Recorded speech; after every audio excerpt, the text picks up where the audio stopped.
The Reserve Bank predicts a long recovery. Let's have a look. Hello everyone, Florian.Heise here, and welcome to another episode of HeiseSays. Grab your stein of coffee, because we're going to have a look at an article from news.com.au written by Gerard Cockburn regarding the Reserve Bank and their uncertainty regarding the economy. They're predicting a long road to recovery, everyone. And as we know, the Reserve Bank are masters with their predictions, 100% accurate every moment in time. We need to blindly accept everything they say and allow them to manage our lives and influence all of our savings, our house purchases, and every single aspect in the economy. If you don't support the Reserve Bank, you're a crazy conspiracy theorist nutter. Of course. So let's have a look. The Reserve Bank says the economic outlook remains uncertain, with a long road to recovery. The Reserve Bank of Australia has warned the economic outlook remains very uncertain and predicted a long road to recovery. Well, fantastic. Lucky we have them there, guys. Lucky we have them there to help us with that. The Reserve Bank has warned further outbreaks of coronavirus will threaten the country's economic recovery, potentially pushing high levels of unemployment into 2021. Now, here's the thing, guys. Well, unemployment's already sitting at what, 7.4%. If you look at the Roy Morgan combined unemployment and underemployment, which is what I prefer their methodology, it's nearly a quarter of the workforce. You're going to have people that leave the workforce and are never going to get back in. You're going to have people that are going to have economic scarring, that are going to struggle to find a job. And then it's odd, we see other, some sectors that are struggling to find workers right now, We'll have to see what happens here. So, in its monthly monetary policy statement, the central bank said the unknown timeline of when a pandemic vaccine might be produced would spur on uncertainty within the economy. Now, here's the thing. Production of a vaccine also takes time, everyone. It takes time. The paper we were reading a few days ago, there were predictions that it would take years for them to even have the capacity to produce enough vaccine for the entire US population. Now we're talking about a whole globe. This all takes time. The RBA but then again, I think just the confidence boost from it being reported in the news will be enough to spur the economy or spur the market at the very least. The RBA is expecting Australia's GDP to fall 3% for 2020, followed by an anticipated 6% rise in 2021. Really? But it noted further lockdowns in Victoria could fuel a longer road to economic recovery. Employment and hours worked are also expected to increase slightly over the second half of the year in most of the country, the RBA said. However, the effects of the heightened activity restrictions in Victoria are likely to offset the pickup in GDP growth in other parts of the economy in the September quarter. The central bank expects the economic setback caused by the Victorian wave will likely push the unemployment rate up to 10%, a 0.5% upward revision from its initial estimates. And remember, this is based on the ABS data. They have a different methodology for measuring unemployment to Roy Morgan. And what I'll do is I'll bring that up, actually. I will bring that up. Roy Morgan, unemployment estimates. And we'll have a look, just in case some people are hearing about this for the first time. Now you can see here, this is the employment estimates, and we'll go here to the unemployment and underemployment estimates from 2005 to 2020. Here we have, this is combined unemployment and underemployment, and then you've got them broken up here. This is under and un. So if we go down here, right down the bottom, they've got it now sitting July 2020 at 23%, so it's improved. And they've got their unemployment, am I getting that right? Yep, at 12.5%, everyone. So significantly higher than that reported by the ABS. Underemployment is at 10.5%, so that's gone up. Now, what's this number here? There's the number of unemployed or underemployed over, what is it? 3.2 million. 3.2 million. And the general rule of thumb is you take the ABS unemployment rate and kind of double it, and you get reality. So keep that in mind, everyone, when we're reading these predictions. Reality is about twice as worse, twice as bad. And then the other thing is you get people scarring and leaving the economy and not coming back in.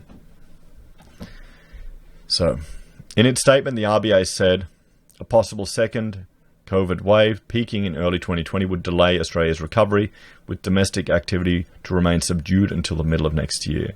This would induce businesses to keep employees on reduced hours and delay hiring new staff, with annual growth in employment only turning positive in the second half of 2021, it said. In the RBA's worst-case scenario, unemployment levels would remain high until at least the second half of 2021. Now, see these things we're talking about here, we're reading here.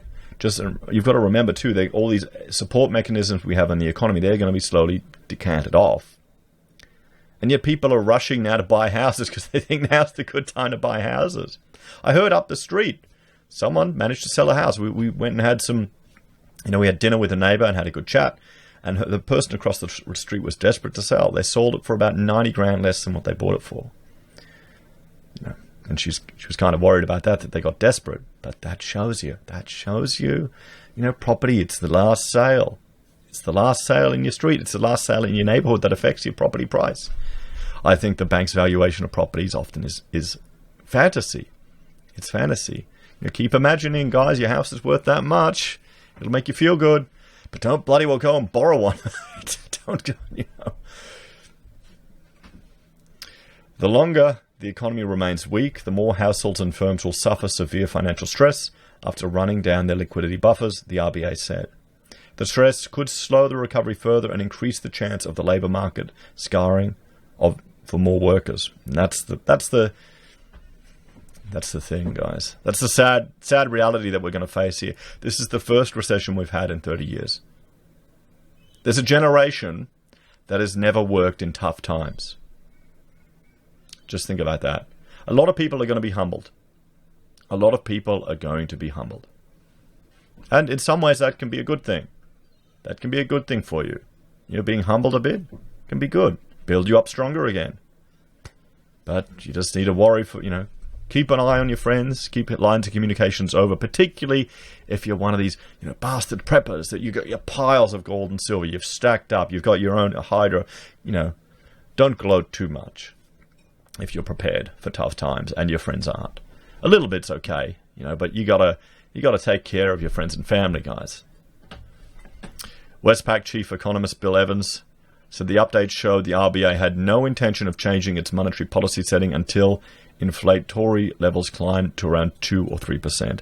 And the cash rate. People are struggling. I haven't updated this chart, and I'm kind of making it a joke to see how long I can go without updating it. The cash rate's at 0.25%. There were some people even saying, breaking news. I got my emails. Breaking news, the cash rate remains unchanged. And I'm thinking, how the hell is that breaking news?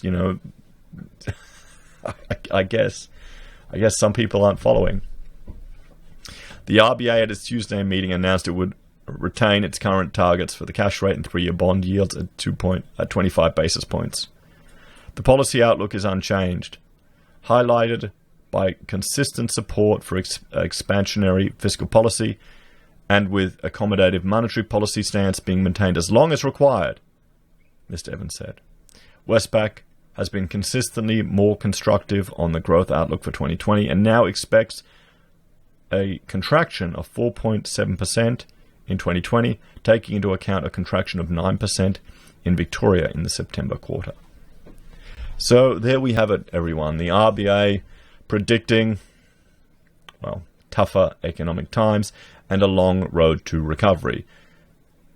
The whole argument of a V-shaped recovery has essentially disappeared from the media.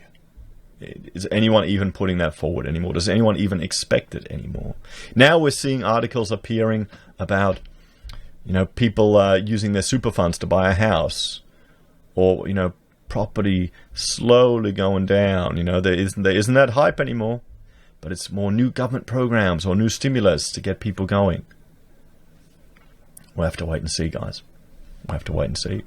As always, thanks for watching. Please like, share, and subscribe to the channel. Let me know your thoughts and opinions in the comments below. Do you think the RBA is on the money with their predictions for next year? Do you think we're going to see growth next year? Or do you think this is going to be a few years of tough times? Or do you think they will continue? What else can they do to throw at the housing market? Will they start giving people houses for free? How's inflation going to play out, guys? You know, that free childcare that's offsetting all these other cost increases. What's going to happen to food? That's going to be the real one. Watching food inflation. As always, thanks for watching. Please like, share, and subscribe to the channel. If you're a fan and want to support the content I create, there are a few ways you can. You can join the channel on YouTube or Patreon. You can support us using any of our affiliate links at Amazon, eBay, Independent Reserve, or Kucoin. You can buy merch from HeiseSays, use Gold Pass from the Perth Mint, or support us via PayPal. Take care, everyone. Have a great day, and I will see you on the next episode. Bye for now.